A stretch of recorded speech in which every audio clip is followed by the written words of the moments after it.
Влизаш в училищния двор, години се трупат като тухли. Прекарваме години в училище, казва камерата. Учебникът се затваря бавно, учиш как да решаваш задачи и да повтаряш факти, ред по ред, но не как да управляваш парите си.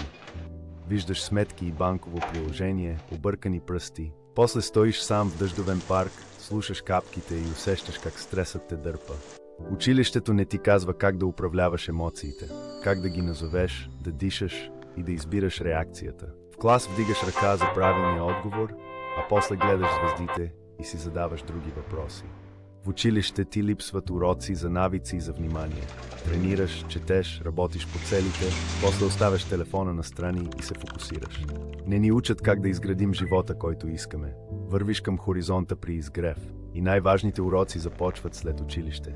Отваряш книга с надпис «Живот», светлина прелива по страниците и го усещаш веднага днес. Чечи Кей.